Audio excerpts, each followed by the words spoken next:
You know what I'm saying? I could be wrong. That's just how I see that. That's a red flag. Most of the time, people take their time of making themselves vulnerable to other people. You know what I'm saying? So when you turn around and you look at that, when you take it the aspect of you denying yourself and relinquishing yourself to Elohim, you have to make yourself vulnerable. Most people are not willing to make themselves vulnerable, even though it's to Yah, the person who you know is not going to harm you. So you don't do it. You continue to hold on to yourself because of the comfort level of self. You know what I'm saying? I know me. You know what I'm saying? I don't really know him. I'm not going to allow him to take control and rule. You know what I'm saying? But you got to make yourself that vulnerable. You know, the book tells you like this here, right? What's that verse at? Look at Isaiah 59. We come back to Mark 15. This is Isaiah 59. See, if you let yourself go, this is what happens. I think this is why some people don't want to let themselves go.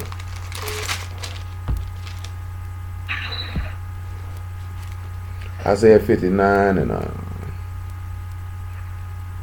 where is that verse? What about verse 14? Yes, verse 14. Isaiah 59 and 13 is better. It says, in transgression and lying against Yahuwah and departing away from our Elohim, speaking oppression and revolt concerning, conceiving and uttering from the heart's words of falsehood, and judgment is turned away backwards, and justice stand afar off, for truth is fallen in the street, and equity cannot enter. Yea, truth fail, and he that depart from evil make himself a prey. And Yahuwah saw it, and it displeased him that it was no judgment. See, that's what happens when you give yourself up. You make yourself a prey. You make yourself open. This is what happened with Mashiach. He makes himself open. This makes people uncomfortable because you want to protect and guard yourself. It's not that as easy as it's easier said than done for most people to relinquish themselves and let Yah take over. That's why Paul say, I no longer live the life. He said, he says, no longer I that live, but a Mashiach who lives in me. My faith in a Mashiach. My confidence in Elohim, in the Father, to allow his Son to live in me. I therefore let myself go. So therefore, when I let myself go, I actually have more power than I could ever imagine, more strength than I could ever imagine. He said his grace is made perfect in weakness. Do you know what I'm saying? We don't really see that understanding because we're taught it differently. We're taught that weakness is a bad thing, and in some instances it is. You don't want to let certain weaknesses be seen, but when it comes down to your Elohim, your infirmities in the flesh is really your strength in Elohim, because that's where your boasting come in at, and that's where the people can see the power and the strength of Elohim resting upon you. But we don't really care to do that because we don't want to let ourselves go. This is why he had to drop Nebuchadnezzar in that wilderness, because of Nebuchadnezzar's pride. He didn't want to let himself go. Even though he had given him all of these things, he had to humble him. It's the same token that the master said, Father, give me the esteem that I had with you before the world was. Hamashiach had already been given all of these things, and yet the Father still humbled him down before he started and humbled him at the end, so that he might learn obedience from the things that he suffered. And we have to take knowledge of that, and that the things that he suffered caused him not to relinquish his inheritance when he was in a low state and he was tempted. Nevertheless, Mark chapter 15, verse 16. Letting yourself go is probably the most difficult thing that you may ever embark on in your entire life. But notice that, understand and know that when you do let yourself go, you will be ridiculed greatly. You will be called various different names. People will say many things about you that are not true. And in actuality, just like I told y'all the other day, when a brother who had somebody project their insecurities about something that in actuality had absolutely nothing to do with him. People will project their insecurities and their inadequacies on you.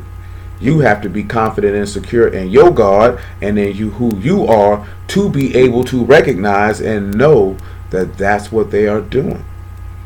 Because if you don't, then you might begin to actually possess these people's insecurities and inadequacies and take them on as your own.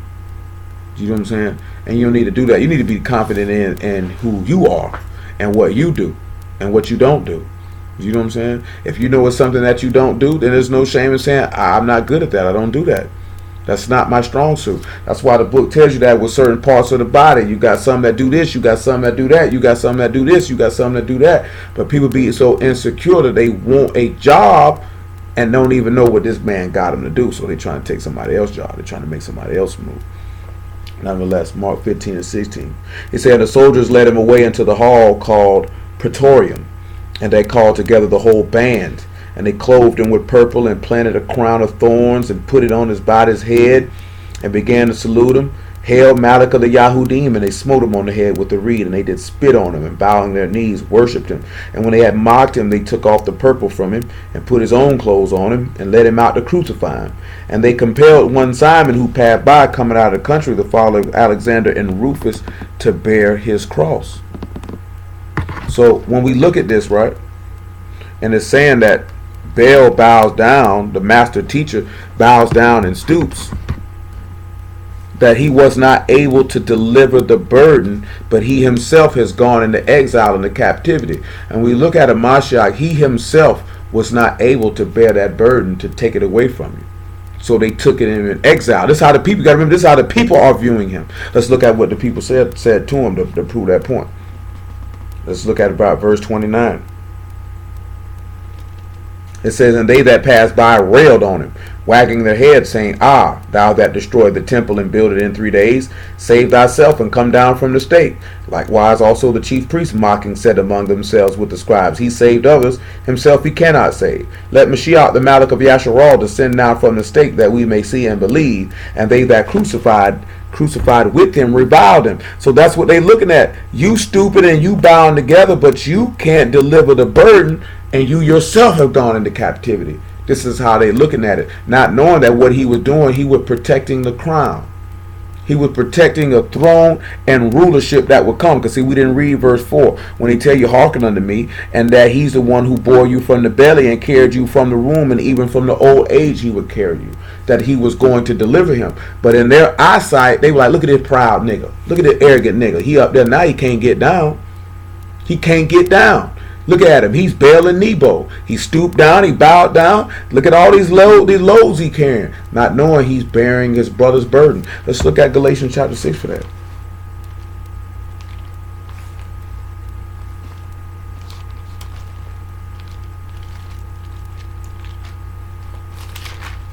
Galatians what? 6 and 1.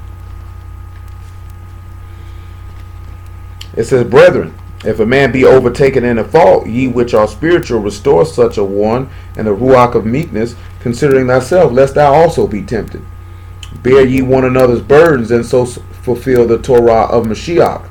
For if a man think himself to be something when he is nothing, he deceive himself. But let every man prove his own work, then shall he have rejoicing in himself alone, and not in another. For every man shall bear his own burden.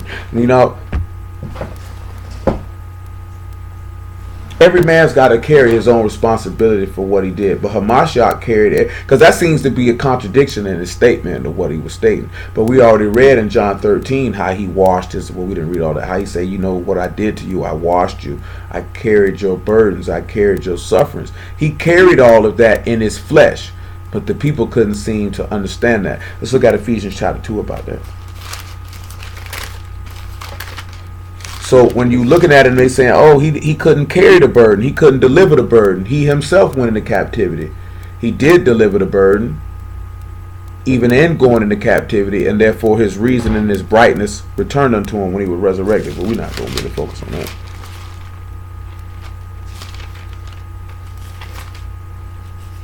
We just took a little detour on something. If I could get to Ephesians, we might could do something. Ephesians chapter 2, about verse 13.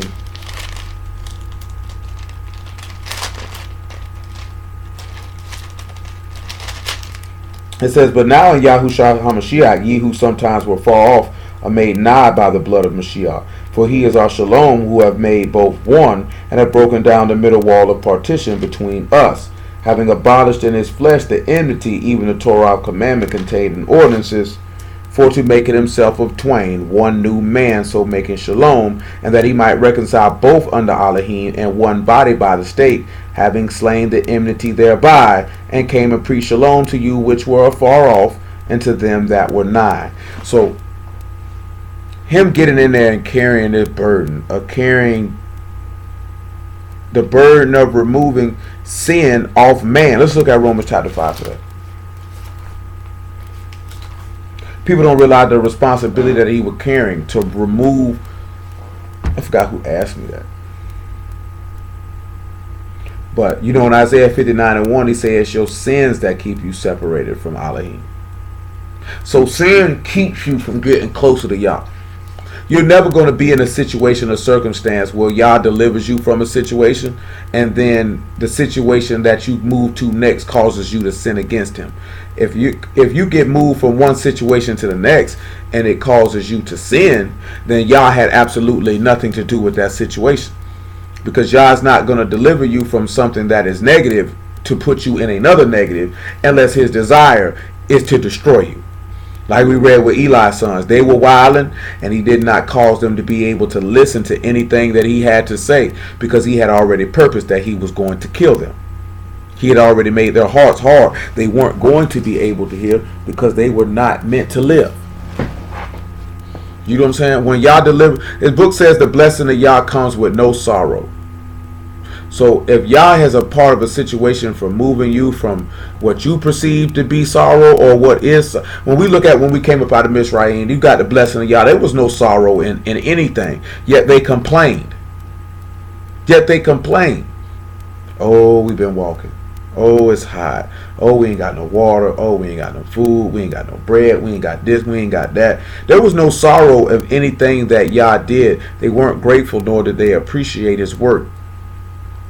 You give a nigga an inch, they want a mile. You give him a little bread, they want the whole loaf. And that's how they felt. Nothing was ever good enough to satisfy these people.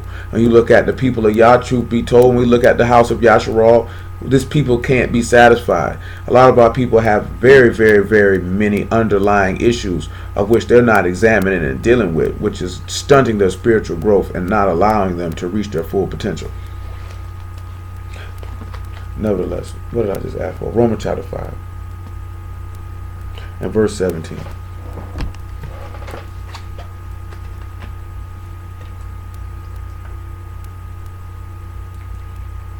The most dangerous thing about potential is you have the potential to be great, but you have the potential to do absolutely nothing. And that's the variable, because you don't know what a person will do with their potential. There's plenty of people in this world that have had great potential and did absolutely nothing with it. So it was potentially there for nothing. He said, for if by one man's offense death reigned by one, much more they which receive abundant favor and the gift of righteousness shall reign in life by one, Yahushua HaMashiach. Therefore, as by the offense of one judgment came upon all men to condemnation, even so by the righteousness of one the free gift came upon all men unto justification of life. For as by one man disobedience many were made sinners, so by the obedience of one shall many be made righteous. Moreover, the Torah entered that the offense might abound, but where sin abounded, favor did much more abound. That as sin have reigned unto death, even so might favor reign through righteousness unto eternal life by Yahushua HaMashiach our Master. So we look at, he carried that burden and moved that burden that eternal life might be moved. Now we went through all that really to set up how the earth would bring forth her fruit when it rained with Elijah, because we didn't give that the proper attention that it deserves, along with the time of sacrifices that were mentioned and the importance of that when we turn around and we look at that. So what we've looked at so far is a couple things. Number one, that this man will humble you and place you in positions of lowness, that you might understand that he rules in the kingdom of men and that he gives things to whom he wants, that you might get some reasoning and some understanding and some majesty about yourself. Matter of fact, since I said that, Matthew chapter 18.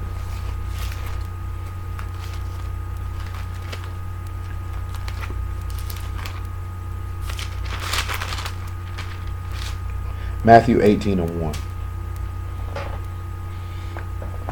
And then we have to deal with when he say this will not occur until 7 times pass over you. And this is just kind of interlocking what we looked at Ahab in Naboth, because as we looked at, Ahab did commit the 7 abominations upon Naboth.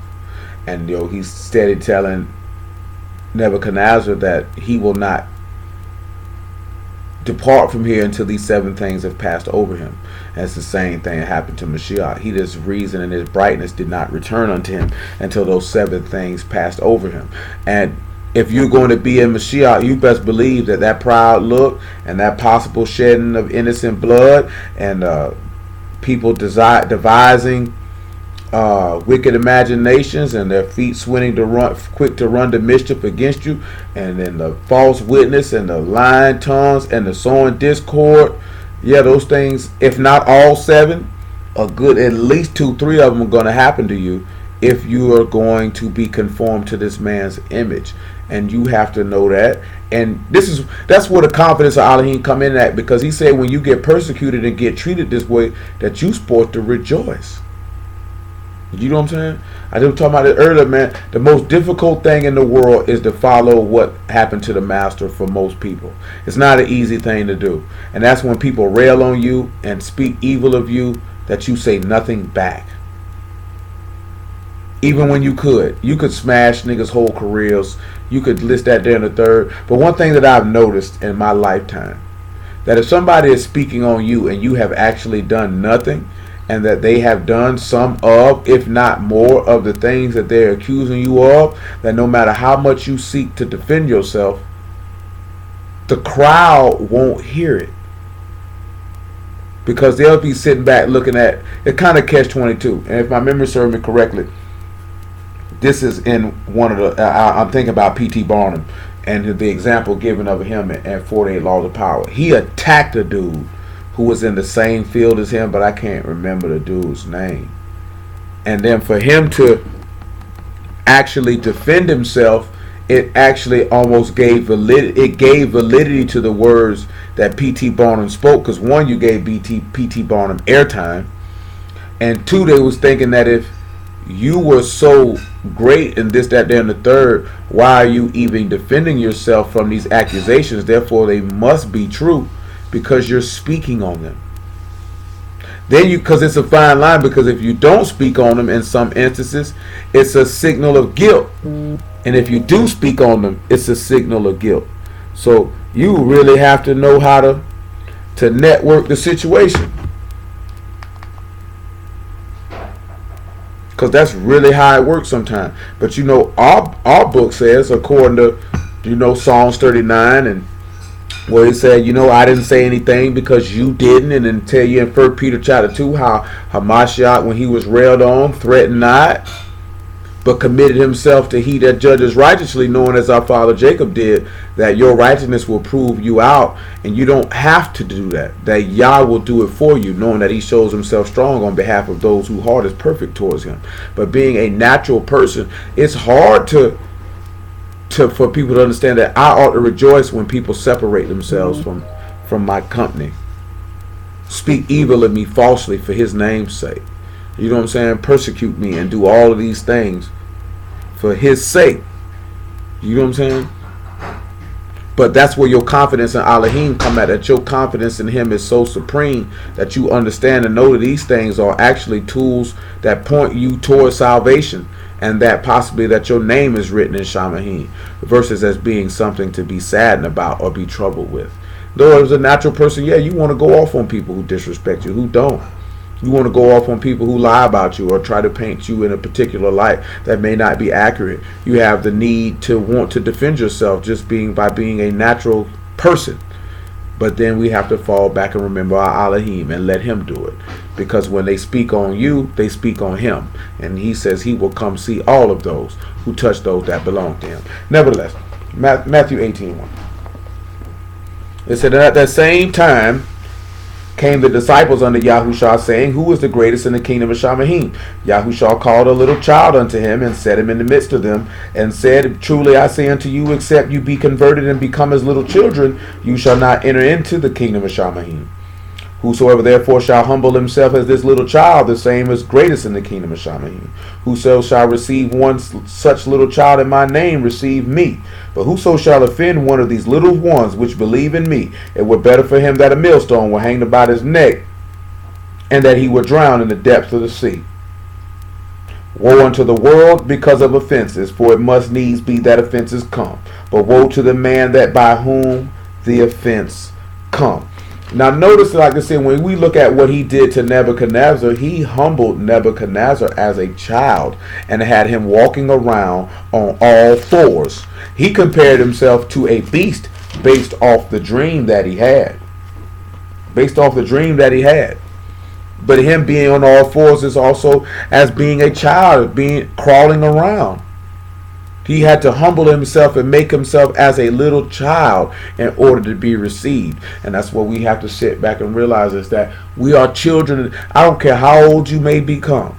You are still a child in this man's eyesight to him. Because if you know that this man inhabits, and let's look at Isaiah 57:1. I just let the book say it instead of me saying it. Isaiah, not 57:1, but Isaiah 57:15. Now look at what Yah say about himself. Knowing that this is what he inhabits and what he is, we ain't but minutes old to this man. You know what I'm saying? You ain't nothing but a 15-minute old baby to him. 30-minute-year-old baby. Because we living in a span of year. If we take it like this here, right? And I actually met this criteria 2 years ago. And Most High willing, if I live another 3 years, I'll meet the second half of that criteria. The book say you got 70 years, 80 if you're strong. I've already, technically, according to the word, I've already lived half my life. I am on the second half. That means, according to the word, I may only have 33 to 43 years remaining at his discretion. You know what I'm saying? Now you put that into your brain. 70 or 80 years ain't but a blink of an eye, when the word says 1,000 years ain't but a day to him.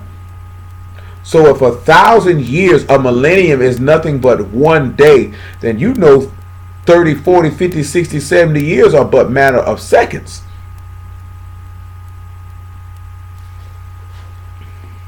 Isaiah 57:15. For thus saith the high and lofty one that inhabiteth eternity, whose name is Kadesh. I dwell in the high and Kadesh place with him also that is of a contrite and humble ruach, to revive the ruach of the humble, and to revive the heart of the contrite one. Remember, we just came there to see how he say he inhabits eternity. He dwells in the everlasting. So if he dwells in the infinite space that can never be counted nor measured nor stopped, our lives are but a short period of time, and that's why he tell you need to humble yourself as a child. That's why he did Nebuchadnezzar like that. That's why he did a Mashiach like that. This is my beloved son in whom I'm well pleased. Though he was a son, he learned obedience by the things that he suffered, because I humbled him. He became as a child in my eyesight. We have to become as children in his eyesight for him to turn around and lift you up. Let's look at that in 1 Peter chapter 5. See, we want to lift ourselves up, but we don't want to humble ourselves down. So therefore, Elohim cannot lift you up. He humbled Nebuchadnezzar down to lift him up. He humbled the Mashiach down to lift him up. You got to humble yourself down to be lifted up. And all that coming with you protecting your crown. That's how you protect your crown. We look at protecting our crown through reasons of strength or of battle, when you really protect your crown through by means of humility. And that's humbling yourselves unto the word. 1 Peter chapter 5, what I say? Verse 6.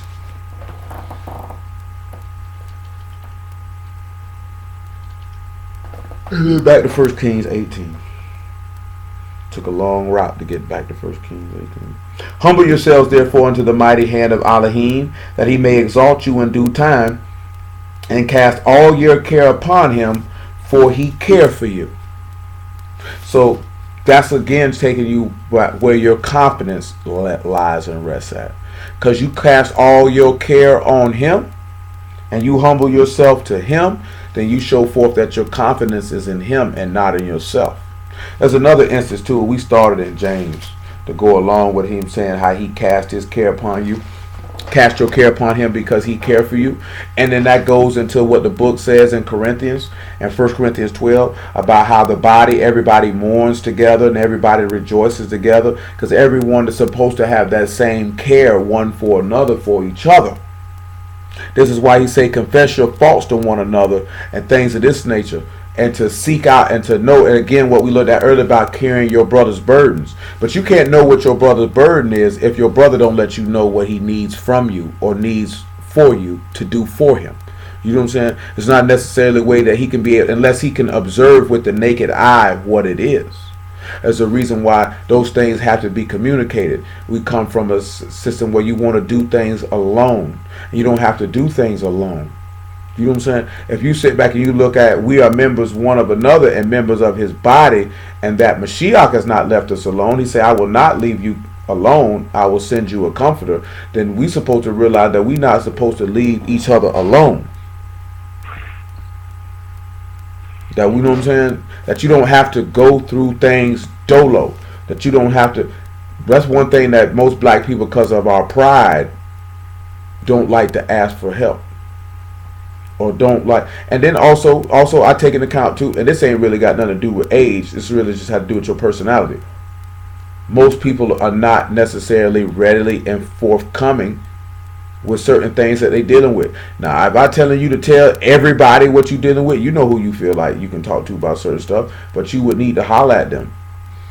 One thing that I also noticed is people sit back and they want you to holler at them. Then they feel like you don't care about them because you ain't hollered at them. But then I want to do people, do you sit back and consider that this person might be dealing with something and he may not want to bother you, but what you dealing with, because he know you dealing with something and he dealing with something and he feel like he can't be effective. Then don't nobody know that these people are dealing with stuff, and then people get drifted apart. Because what I've began to notice more and more as time has gone on, that very, very numerous people in this world are extremely selfish and self-absorbed. You know what I'm saying? That things are not really done for the benefit of others as is projected. It's for the benefit of themselves. You know what I'm saying? However that they trying to get off or whatever it is their selfish motivation or aim is. Nigga thinking about they self, and niggas don't be realizing in the course of their conversation when they be talking that a nigga peep that you selfish just because a nigga don't say. See, that's what people just think this is. People think you don't know something because you don't say something. Just because I don't say something doesn't mean that I'm not aware. I've just filed it away in my mental Rolodex and I moved on, and I just sit back and wait to see how you kick the rest of your game. You know what I'm saying? Then how you kick the rest of your game just determines how I deal with you. I don't have to go tell this person, another person, I think that nigga selfish, or I think that nigga did something. I don't have to do any of that. Once I see what it is, then I know how to deal with you, and I deal with you accordingly. I'm good. You know what I'm saying? But people take this stuff personally. But I've noticed people in this world are very, very selfish. They don't care about nobody. They ain't thinking about nobody. If it doesn't benefit or affect them, they could really care less. You know what I'm saying? The whole time acting like they really care for people, but you don't really care for people. Or niggas got respect to persons. You know what I'm saying? I'ma show love to who I want to show love to, or I'ma deal with who I want to deal with. Do you know what I'm saying? And niggas peep that, and you know it is what it is. So you know what I'm saying? We were just talking about Lil Muffin about this other day. A nigga could say something in the word and another person hear it and they don't want to hear it from that person. Then another person who they hold in esteem say the same thing that the other person said, and now they want to listen.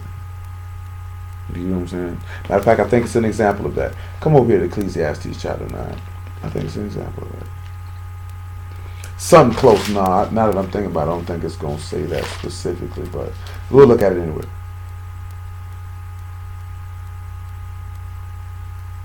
Yeah, it's not that specific, but screw it. 9 and 14, we lose it anyway.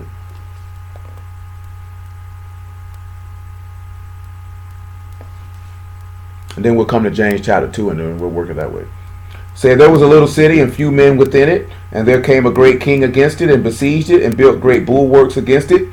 And now there was found in it a poor wise man, and he by his wisdom delivered the city. Yet no man remembered that same poor man. Now I sat back and said, right, that when it came about it, that when this poor man by his wisdom delivered the city, that they hearkened to his wisdom, but then nobody remembered him or took knowledge of him, because they didn't regard him in that aspect, because he wasn't some great man, so to speak. If he was a great man, then they would have gladly remembered him and extolled him and all this. What we were looking at, what I was going to get in James chapter 2, but for the sake of time, we got to motor past that. Is that he said, if a man come into your assembly with great apparel on, you want to sit him up front. But if a man come on with raggedy clothes on, you want to tell him sit in the back. Because you esteem, and that same man with them raggedy clothes on can have way more wisdom in his heart than this rich man with this nice clothes on. You know what I'm saying? That's kind of what some of the people been beefing about with that with the 444 album. Oh, the stuff he's saying. People been saying that y'all only listening to him say it because he's a billionaire, or he's this or he's that, and that's probably accurate in a lot of instances with a lot of people. I wouldn't even be one to argue or dispute that, because that's how people do. I've seen this myself personally on another level, that you can say something to a black man and he will not believe you. A white man can come right behind you and say the exact same thing that you just said, and they believe Mr. Charlie. Because they have more respect for Mr. Charlie than they have for another black man in disseminating information on topics. And that's just what it is. And you got to realize you can't have respect to persons. That take you to hell. That's sin. According to the Epistle of James, going back to what's in the law in Deuteronomy chapter 10, to have respect of persons is to violate the whole law. So you have to consider that, and you have to know that. And we're talking about respect of persons in judgment. When he's looking at, if you feel more comfortable talking to this person and that person, that's not having respect of persons. That's, I'm more comfortable talking about this with this person. I'm not comfortable talking to you about that. That's not respect of persons. You know what I'm saying? So you have to be able to understand it too. And the reason why I'm clarifying that, because Kira was just telling me how she seen her brother say a dude say it's a sin to laugh, or it's a sin to have a sense of humor. This is how hard people go about certain things. This was what causes so much confusion with people in their soul. Nevertheless, 1 Kings chapter 18.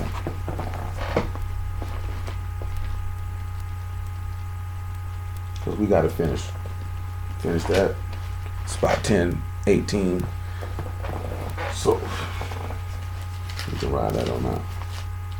We did a lot of different things in different aspects. Started with one thing, put some other stuff in the middle, and then we're going to put what we started with on the back end. Make you a nice little sandwich. But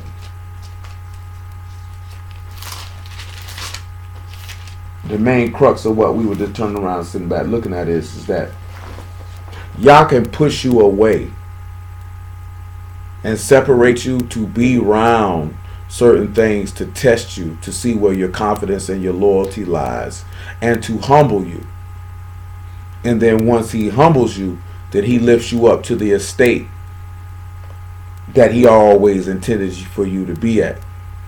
You know, anything in life worth having is going to be difficult. It's going to be a struggle for it. You know what I'm saying?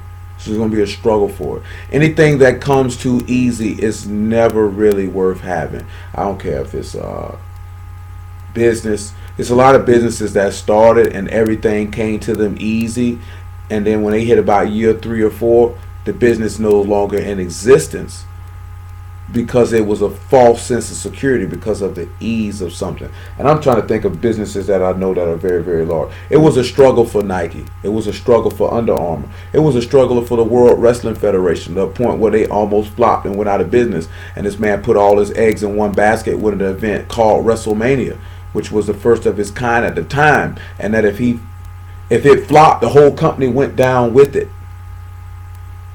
But there was a struggle with it before you see the multi-billion-dollar corporation that it is to this day. You know what I'm saying? What Jaden did music-wise, there was a struggle with that before you see what Rock Nation is today and all the stuff that came before that. And I'm trying to think of some other ones. I don't really know the history about McDonald's and all those other stuff, but even with Microsoft, even with Apple, it wasn't smooth sailing for those companies when they first began. You know what I'm saying? Because of certain failures and setbacks, they learn to do better certain things. When you have immediate success and things and that, then you're not learning from anything that you're doing wrong. So you may not realize things that you're doing wrong because it hasn't been caught. Then by the time that adversity hits, you can't handle it, and it causes you to crumple. This is why when you see Mashiach say, "You are those who are with me in my temptations," he had struggles in the beginning because he caused them to fast. He caused them to go without water. He caused him to be tempted. He caused the people to tempt him after that. So he had adversity, and that's where strength is made from. You know, your character is revealed through adversity. It's revealed in pressure. It's going to show where your mind is. When you see people, I don't care who it is, you didn't take it what it, you know, it is what it is. When you sit back and you look at, when you get people and you put them in pressure-filled situations, you will see who that person is for real. You put them in a pressure situation, you're going to see who they are for real. Most of y'all watch sports, you've seen plenty quarterbacks get put in pressure situations and fold. You know what I'm saying? Fold. I know that Joe Montana nickname in the 90s was Joe Cool, because when he was in pressure situations, he was calm, which allowed the team to be calm, and then therefore they won the games that they may have not won under certain circumstances. Cleveland in the Super Bowl that just passed, this man Tom Brady had to be very calm and cool. This is a pressure situation, but it reveals who you really are. So when you look at what temptations is, or the furnace of affliction, all of these things, this is why he's trying you and he's proving you out. That's why he say, "I try the reins in the heart to give every man according to his works," because he is seeing who you really are. It is easy to say you're this, that, there, and the third when there is no adversity. You know what I'm saying? Most relationships that are worth having, there was adversity in that relationship at some point. You know what I'm saying? See, nobody, if you got a relationship and everything was just smooth and lovely from the first day, and then it's just always, that junk there is not built on anything real or lasting. That junk is probably phony, and niggas is married to each other for convenience. Niggas is with each other for convenience because it's too smooth. It doesn't work. That only works on television. But in real life, every real relationship has some manner of adversity.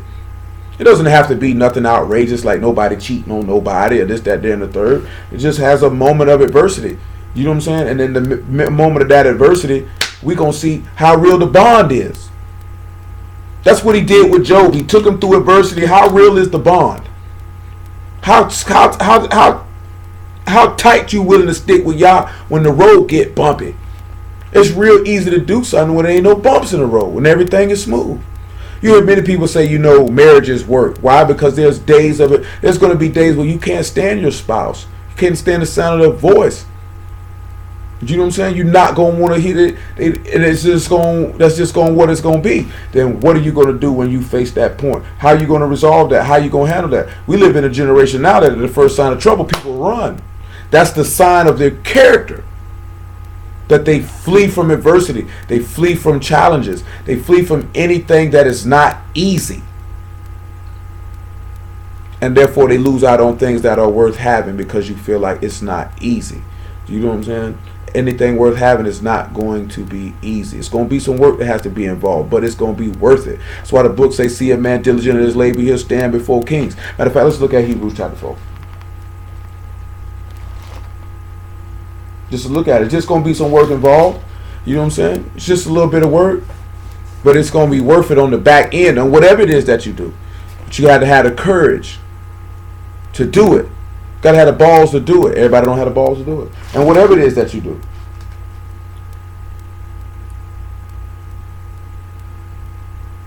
What it is, about 4 and 11. Make it 4 and about 9 and 8, I should say. You just got to have the heart to do it, man. And you know what I'm saying?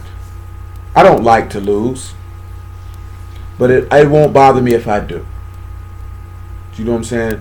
Meaning that I'm not going to be thrilled with it, but we're going to take it, study the film, and then see what can we do better the next time so that we don't lose. You know what I'm saying? That we don't fail. Because it's a part of it.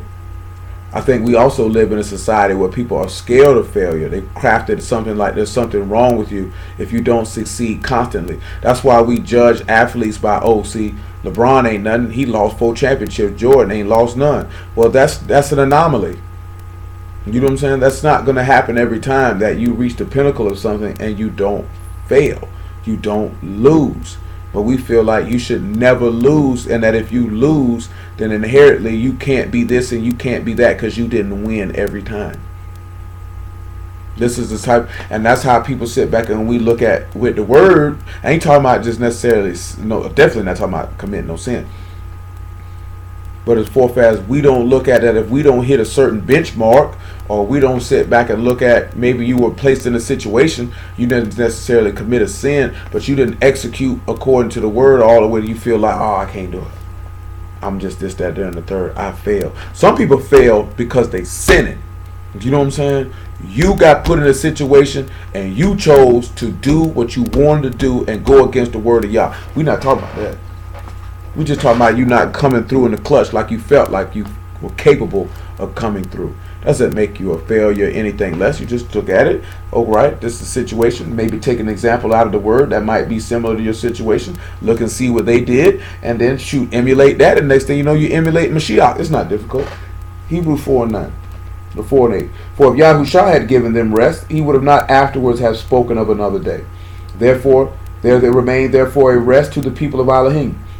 For he that is entered into his rest, he is also ceased from his own works, as Elohim did from his. Let us labor therefore to enter into that rest, lest any man fall after that same example of unbelief. Now, you know, of course, he talking about those who didn't enter into the wilderness, but he told it to let us labor.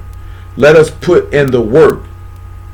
Because those people who fell after that same example of unbelief in the wilderness were not willing to do the things that Elohim was requiring of them to enter into the promised land.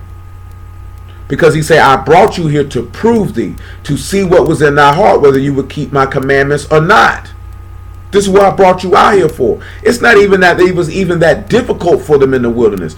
It was difficult for them in the wilderness because they made it difficult. Because they weren't buying into the program and what he had going on. If they would have bought in, they wouldn't even been out there that long. They were only out there 40 years because of themselves. They wouldn't even been out there that long. But they weren't willing to do the work because in their mind it got hard and they fled. And they fled. I don't want anything to do with this. You know what I'm saying? I don't care what it is that you do in your lifetime. I don't care if you start a business. I don't care if you work, if you seeking a higher position at your company where you work at. I don't care if it's about getting married. I don't care about if you've become a parent. Everything about that is going to be hard. But will you be willing to do the work to overcome the task? That's where so forth of where greatness is manifested at, because you willing to do what's necessary to overcome the task. You know what I'm saying? I ain't finna go into no great detail. We just had a business wise where we had a lot of adversity that, depending on which direction the nigga went, could have sunk the whole ship. You know what I'm saying? But you had to look at that adversity, and I had to make a decision. Either I can sit here and be like, oh man, or go harder. We chose to go harder. That's it. That's the only thing that you can do. What is complaining about it going to do? What's whining about it going to do? Situation's still going to be the same. What do I have to do to rectify it? You know what I'm saying? You have to look that adversity in the face and say that I will overcome it, that I will defeat it. That's what the master did with sin and death. I will look sin and death in the face and I will overcome it. Matter of fact, I said that, John chapter 16. Which why we work and believe it or not, we work into that to Elijah and Ahab, because he said that Elijah vowed that it wouldn't rain. So he was letting Ahab know that I'm going to overcome you. And I'm going to overcome you by Yah. After John 16, 1 John chapter 5. That's how you're going to be able to overcome. Look the adversity in the face and then place your confidence in where you got to place it. And that's in your God. That's in your power. Of course, you're going to have certain confidence in yourself and certain things that you can overcome certain things. But the first place you're supposed to place your confidence at to overcome any task placed in front of you is in your God. John 16 and 30. Now we are sure that thou know all things, and need not that any man should ask thee. By this we believe that thou come forth from Elohim. YAHUAH answered them, do you now believe? Behold, the hour come, Yea, is now come, that you shall be scattered every man to his own, and shall leave me alone, and yet I'm not alone, because the Father is with me. These things have I spoken unto you, that in me you might have shalom. In the world you shall have tribulation, but be of good cheer. I have overcome the world. He said he beat the world. He beat the adversity. How did he beat the adversity? My Father has given me a commandment, what I should say and what I should speak. And I know his commandment is life everlasting. The words that I speak unto you, they are ruach and are life, because the flesh profiteth nothing. The words that I speak unto you, they are ruach and they are life. He said, I lay my life down and I pick it up again. My Father has given me a commandment that I lay my life down and pick it up again. This is where his confidence lied at. So every time he was faced with adversity, that is what he leaned on. His confidence in he who sent him. His confidence in his Elohim. His confidence in his Father and Shamayim. That's where he placed his confidence. And that's why he was able to overcome. Let's look at something in John chapter 8 of what the Master says, so you can really grasp what I'm trying to say, or where his confidence lied at.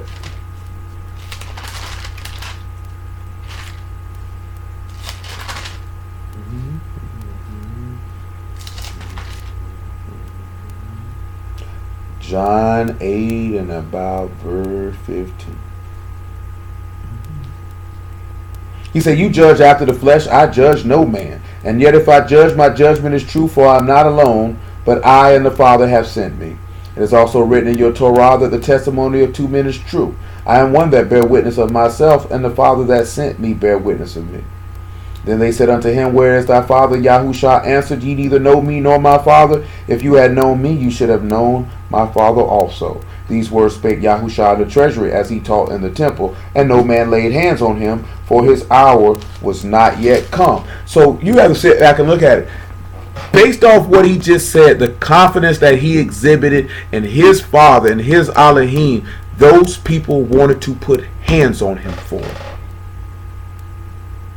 He didn't say anything out the way. He didn't say anything crazy. He just let him be known. If you know my Father, you would have known me, because he's son. But they wanted to put hands on him about, who does this nigga think he is?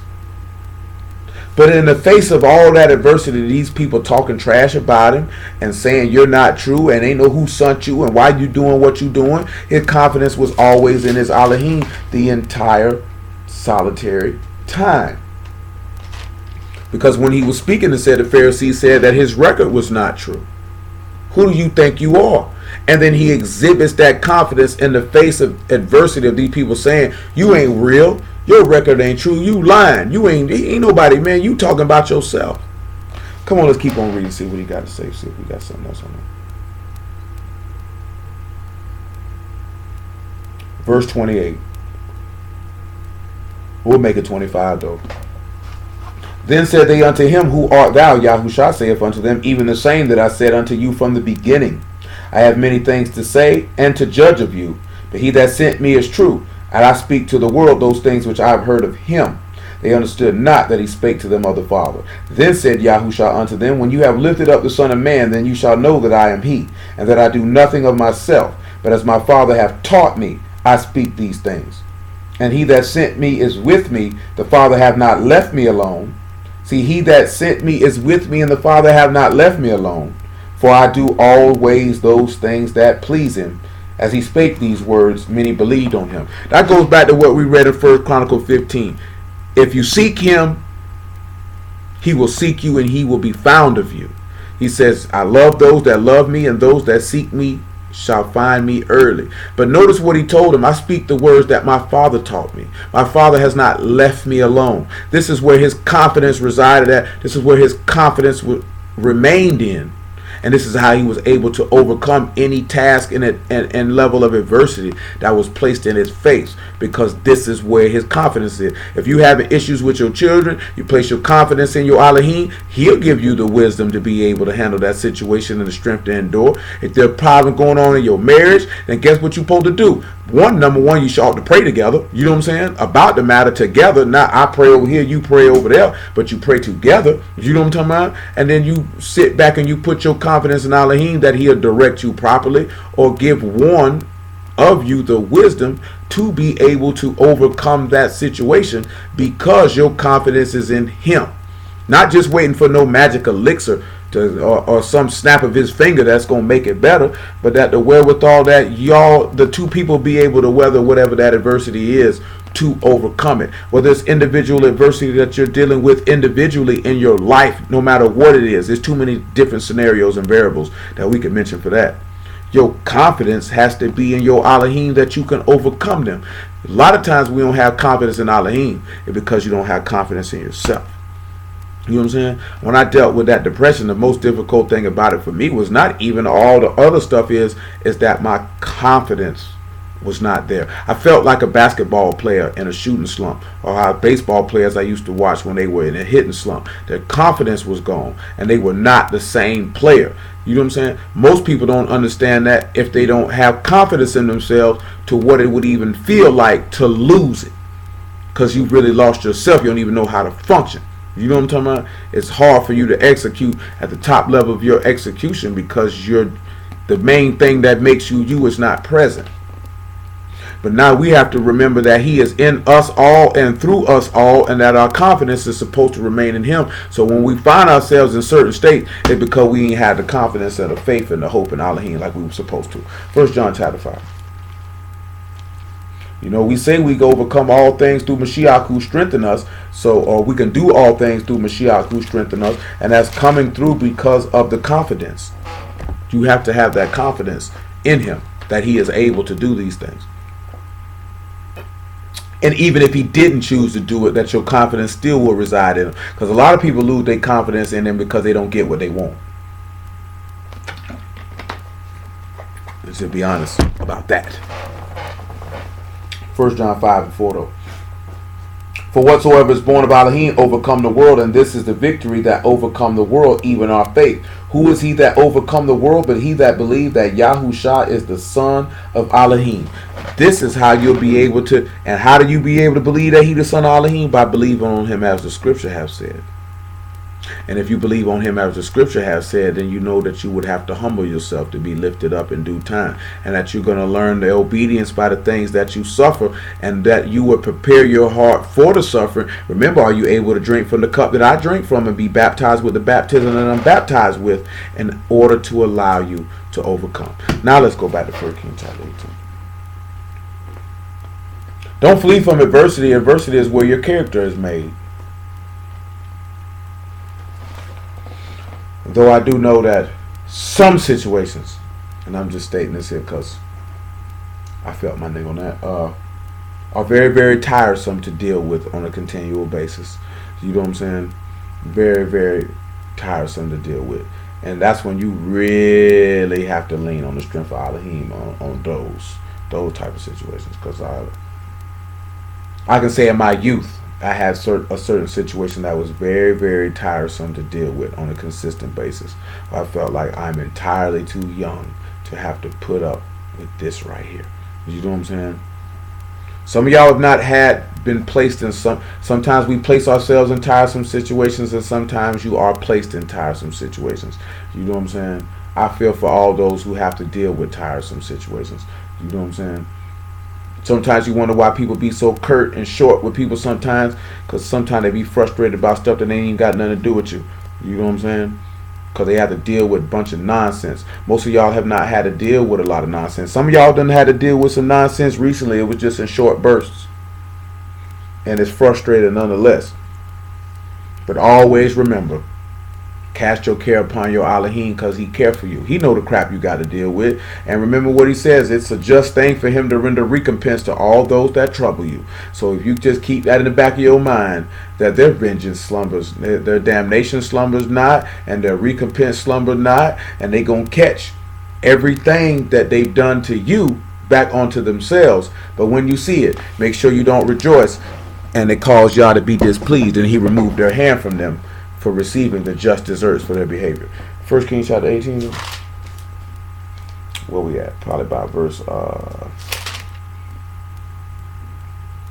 we gotta work around this a little bit.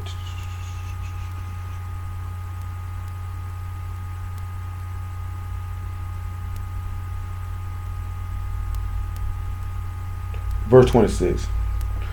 Get your Psalms 55 and 17.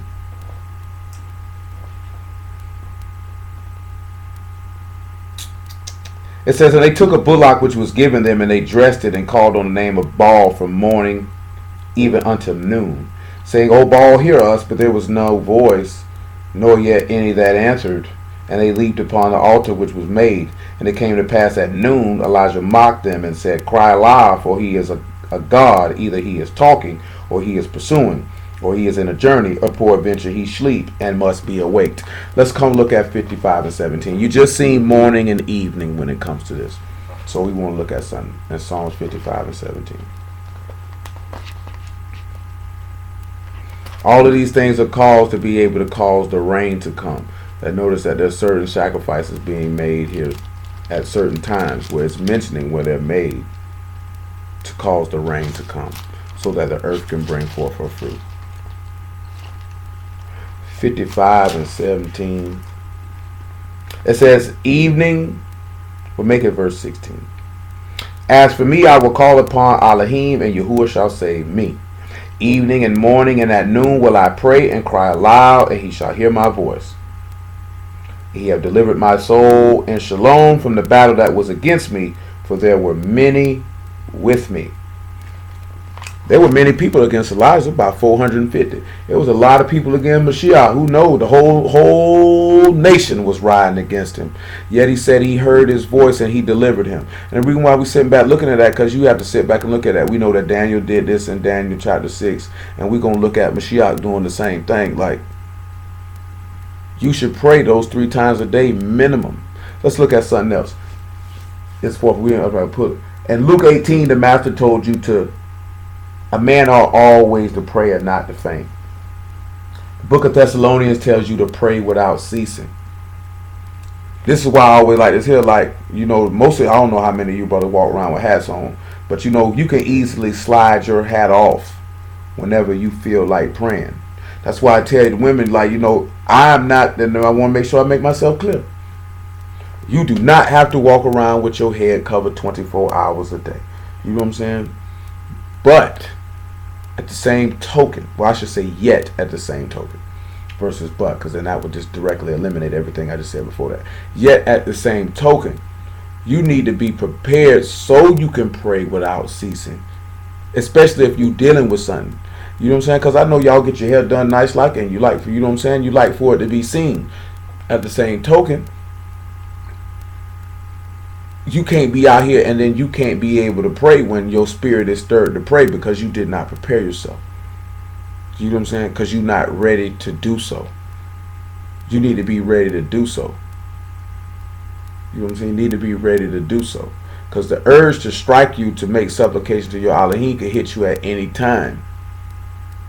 At any time. And then you have to make sure, why are you not crying out to your Elohim? I know most of y'all pray before you go to sleep, and I will hope that you pray when you wake up.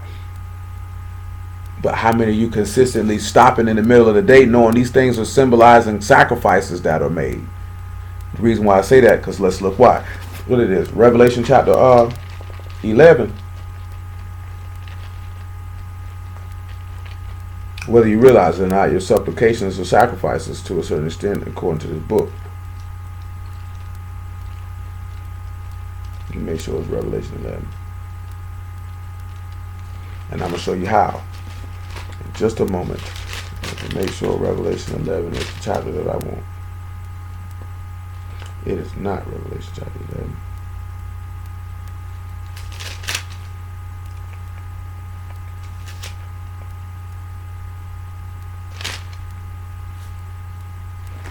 Hold on. And then it's going to tie into something else. And I clearly am not going to finish that whole point out tonight.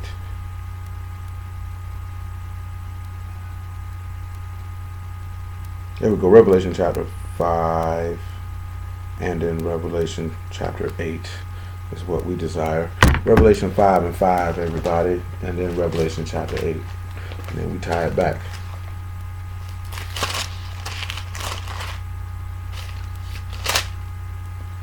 Five and 5, I should say. And one of the elders saith unto me, Weep not, behold, the Lion of the tribe of Yehudah, the root of Daud, hath prevailed to open the book and to loose the 7 seals thereof. And I beheld, and lo, in the midst of the throne and of the four beasts, and in the midst of the elders stood a lamb as it had been slain, having 7 horns and 7 eyes, which are the 7 ruachs of Elohim, sent forth into all the earth. And he came and took the book out of the right hand of him that sat upon the throne. And when he had taken the book, and the 4 beasts and the 24 elders fell down before the Lamb, having every one of them harps and golden vials full of odors, which are the prayers of the Kadeshim. And they sung a new song, saying, Thou art worthy to take the book and to open the seals thereof, for thou wast slain and hast redeemed us to Elohim by the blood out of every kindred and tongue and people and nation. Now he says that they have the prayers of the Kadeshim in a vial. Let's look at something like that. What else can I describe that? A golden vial at that. And when we look at a vial, it's just a shallow bowl or a saucer. And it's things that you keep things in. It's the same token of the material they use to burn this incense. Let's look at Revelation chapter 8. Let's look at again how he describes your prayers. Revelation 8:1. And when he opened the 7th seal, there was silence in Shamahim about the space of half an hour.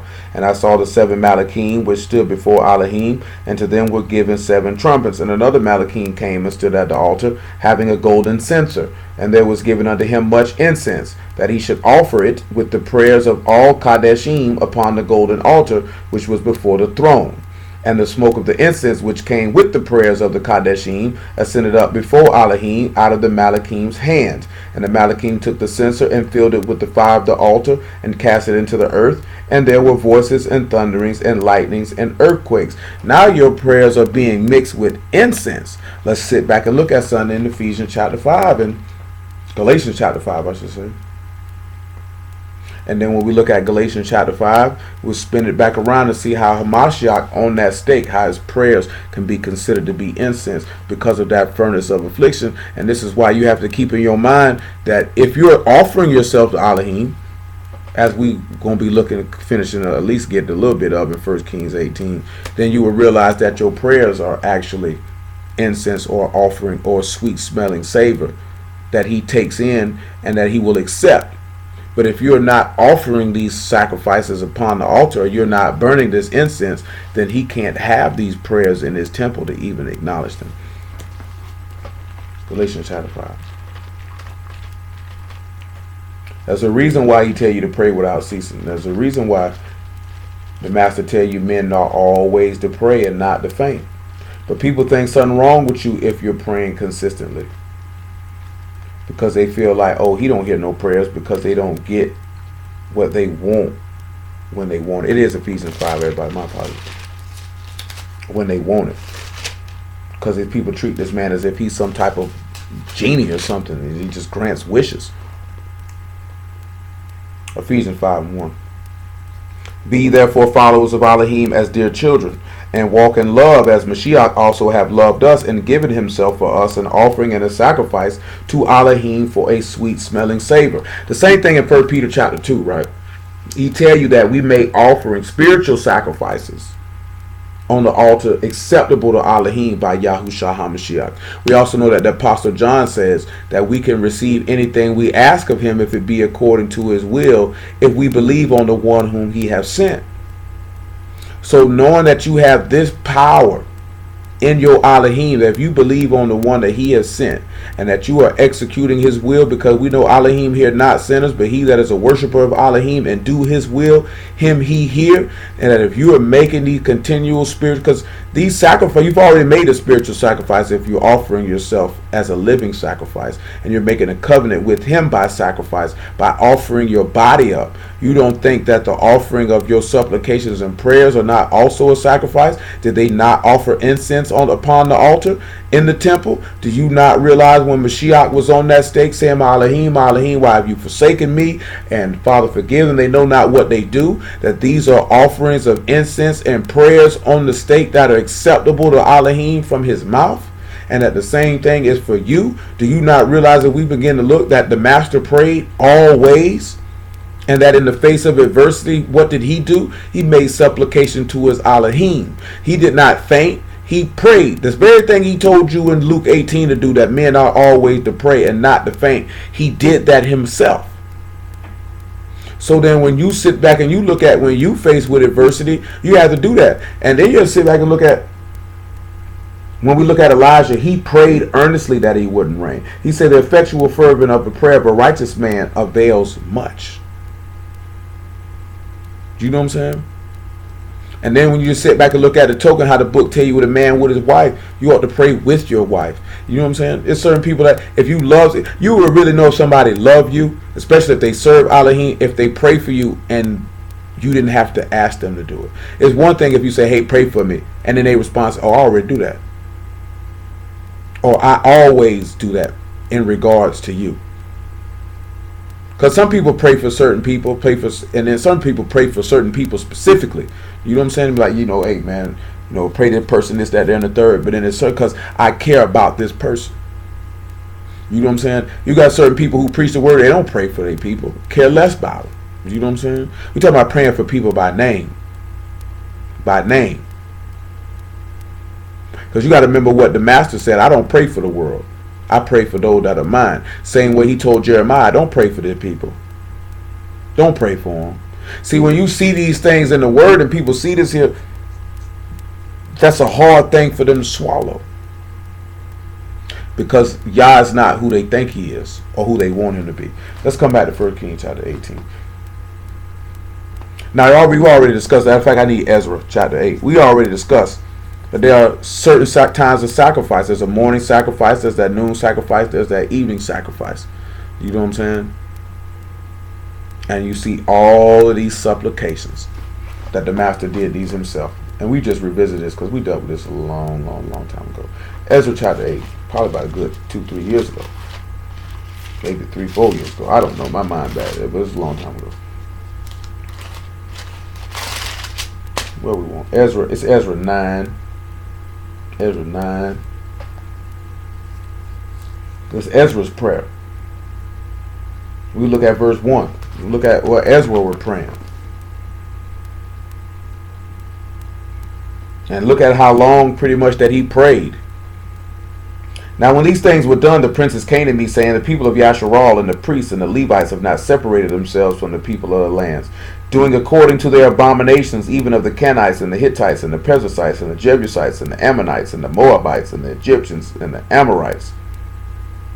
For they have taken of their daughters for themselves and for their sons, so that the Kadesh seed have mingled themselves with the people of those lands. Yea, the hand of the princes and the rulers have been chief in this trespass. So again, it's kind of reminded us about how we don't need to be really intermingled up with transgressors and how detrimental that can be.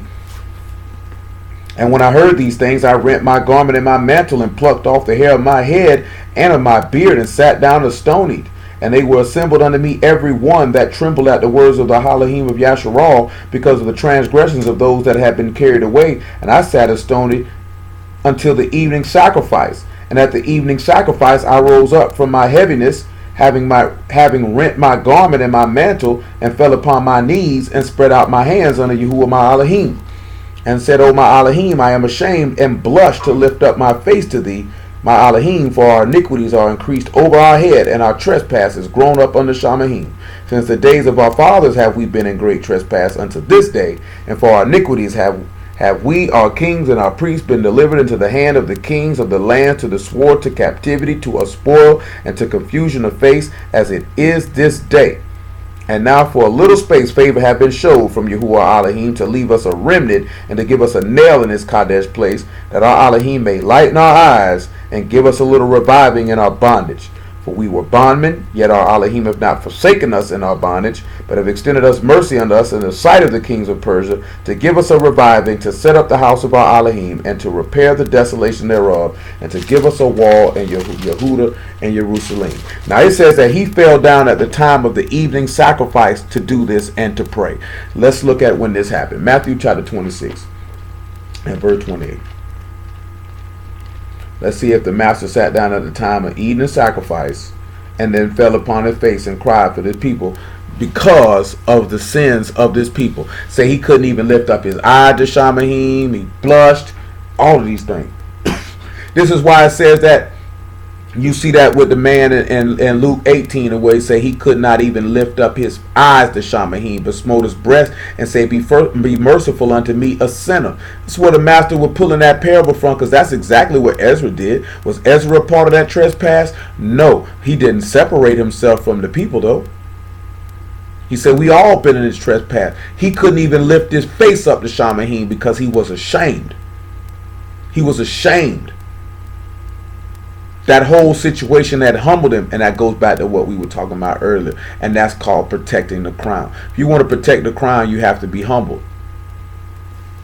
People don't want to protect the crown, that's why they don't get humble. Matthew 26 and 28. 26 and 26 is cool. And as they were eating, Yahushua took bread and blessed it and brake it and gave it to the disciples and said, take, eat, this is my body. And he took the cup, saying, and gave thanks and gave it to them, saying, drink ye all of it, for this is my blood of the New Testament, which is shed for many for the remission of sins. Now we know that they sat down and had this feast beginning at even. So it's evening time when he make this supplication. Let's look at verse 36. Then come Yahushua with them unto the place called Jezreel, and saith unto the disciples, sit ye here while I go and pray yonder. And he took with them Peter and the two sons of Zebedee, and began to be very sorrowful and very heavy. Then he saith unto them, my soul is exceedingly sorrowful, even unto death. Tarry ye here, and watch with me. And he went a little further, and fell on his face, and prayed, saying, O my Father, if it be possible, let this cup pass from me. Nevertheless, not as I will, but as thy will. And he come unto the disciples and find them asleep, and saith unto Peter, what, could you not watch with me 1 hour? Watch and pray that you enter not into temptation. The ruach indeed is willing, but the flesh is weak. And of course, you know, he said he left off and he prayed these same words again. But notice what he told him, that if you're not guarding the word and if you're not praying, you can fall into temptation. So that's going again to that same token, that supplication needs to be made, and it needs to be made consistently and constantly to guard you from temptation. If you find yourself while you're in a lot of tempting situations, it may be because you're not making enough prayers enough. You're not watching and you're not praying. Therefore, you're entering into temptation. Because if you're watching, then you guard the word and you can see temptation coming.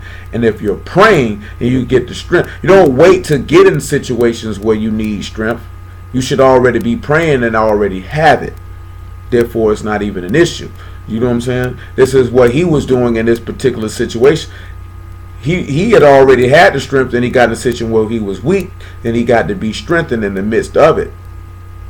Now we could go read John 17 as well, but you notice that the master is praying at the time of evening sacrifice, because him drinking that cup, he's showing forth himself to be that evening sacrifice. Now we get a little short on time. When we look at him being on the stake, and it said at noontime, we could look at Luke 23, and you see him again making supplication at noontime, and him sitting showing himself to be that sacrifice at midday.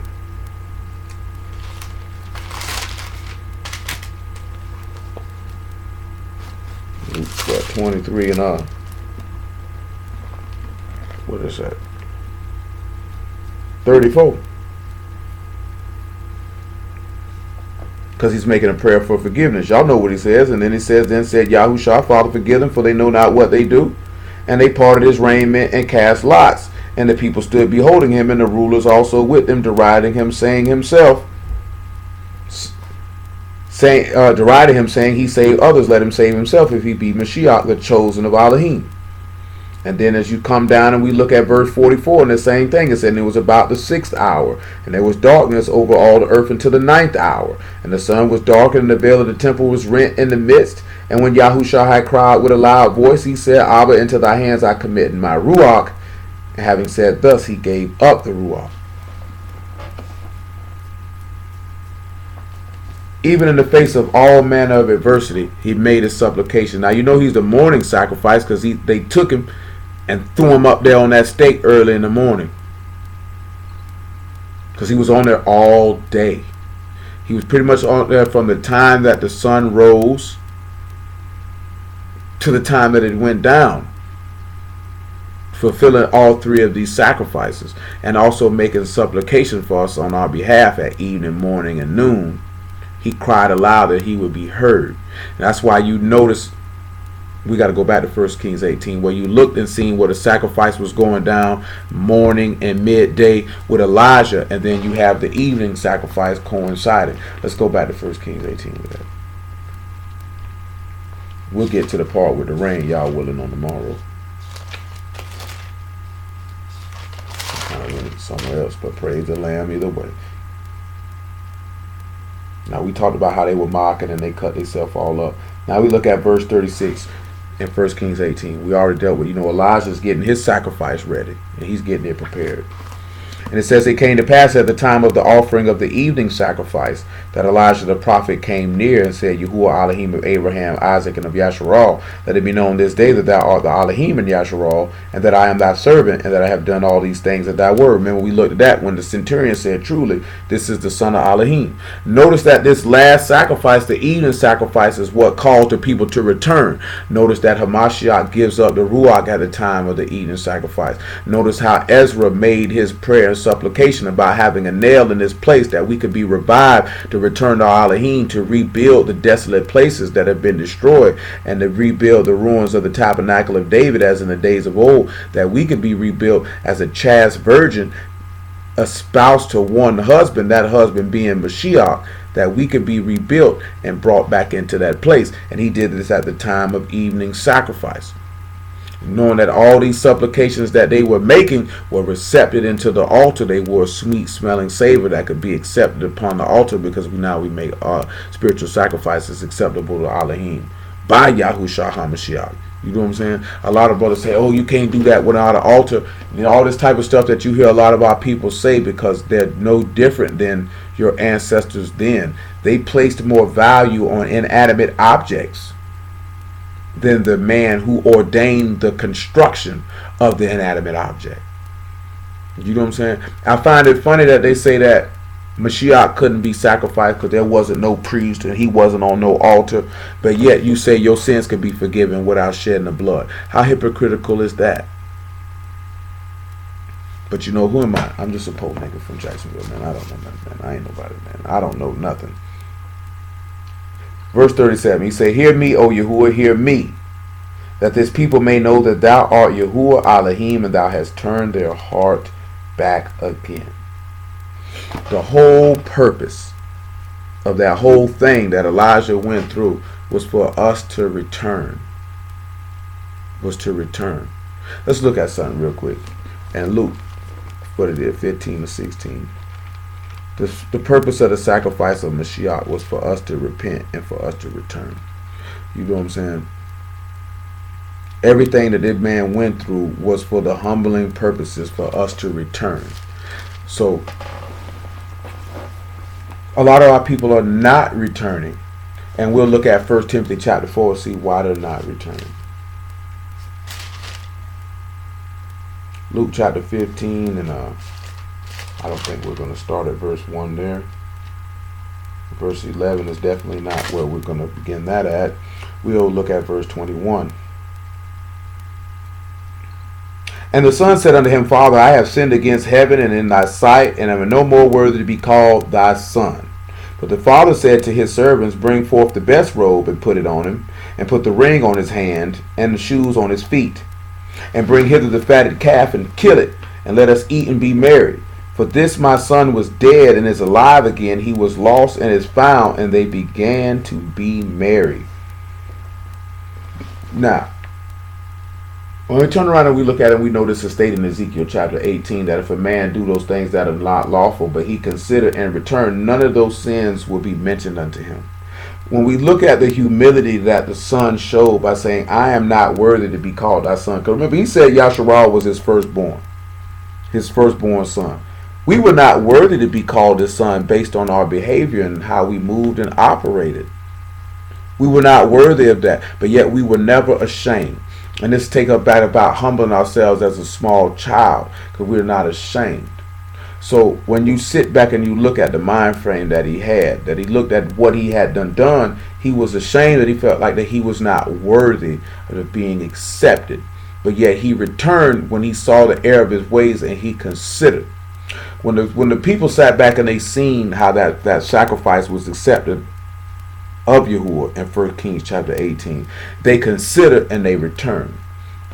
Now when we turn around and we look at the sacrifice of Yahushua HaMashiach, we're supposed to look at that and consider and to return, because that sacrifice brought forth the rain so the earth could bring forth her fruit, which y'all will, and we'll have more time to go into greater detail on that on tomorrow, because that's really something to stand on its own, which we know that's pointing to the Ruach. And not just looking at the earth bringing forth her fruit, is talking about the resurrection of the dead. But those who being the first fruits of receiving the Ruach are those of where the word is fell into good ground, and they heard the word and understood it and did it, and therefore bringing forth fruit. So when we're going to be looking at the earth bringing forth her fruit, bringing forth the manifestations of the fruits of the Ruach, sit back and look at how that's manifested because of that sacrifice which brought the rain, that this man vowed that it would not rain. And that's how much confidence that Elijah had, is that he swore on Yah's name that it wouldn't rain until it was accomplished at his word, because he knew that the Father hearkened unto his voice, because he did the things that pleased him and made supplication unto him regularly. You can even see in the face of his what he had to deal with, he made supplication to Yah to let him die, because he felt like, I can't do anything else. I'm not capable of helping this people. I'm asking you to take my life so I can go be with you. That's the confidence that he had. The average person doesn't even have that type of thought process in their brain to say, kill me so I can dwell with you, because I want to be with you, because my confidence is with you. You know what I'm saying? And these are the type of people that the book says, I'm a companion of those who fear thee, because those who fear him also have that faith and that confidence in him. You know what I'm saying? That's what you want near unto you. You know what I'm saying? Marriages that are built on that in this word are unions that are very, very strong. And our examples of that are our forefathers, as forth as Abraham and Sarah is concerned, as forth as Isaac and Rebekah is concerned, as forth as Jacob and Rachel is concerned. You know what I'm saying? These people who had strong confidence in the Elohim. You know what I'm saying? Sarah had that stronger confidence in her Elohim to believe that she would have a child in her old age. She had that supreme confidence in her Elohim to put Ishmael out. We don't even have to talk about Abraham. Abraham left from amongst his people. Abraham believed that he would have a child in his old age, and that his wife would produce a child even though her womb was dead. You got Isaac and Rebekah. Isaac being that promised seed, and you got Rebekah trusting and having the confidence in the promise of Elohim that the elder would serve the younger and make sure that she facilitated that being accomplished. You got Jacob having the confidence to serve for 14 years. You got Jacob having the confidence to know that his righteousness would speak on his behalf every time Laban changed his wages. You have Jacob having that confidence to anoint that rock and to stay steadfast in the way that Yahuwah brought him. You had Rachel having that confidence of Elohim that she would take her father's idols and bury them, not concerned about any consequence that could fall upon her head. This is the bedrock of which our people are built. Our people are built upon these 6 people. Do you know what I'm saying? When you look at the supplications and prayers and service to Elohim that they were built on, that's who we have to model ourselves after. That's the reason why they're continually mentioned. And also when you turn around and you sit back and look at those 3 sacrifices are again pointing to those 3 men. Those 3 men. But nevertheless, let's look at Luke chapter 11 verse 26, and we call it night right there. Luke 11 and 28 is actually what it is. Or 27.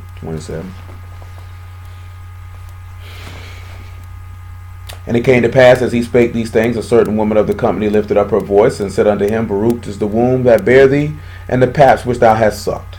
But he said, Yea, rather, Baruch are they that hear the words of Elohim and keep it. So, hallelujah for Yahushua and the word right there. We will just stop right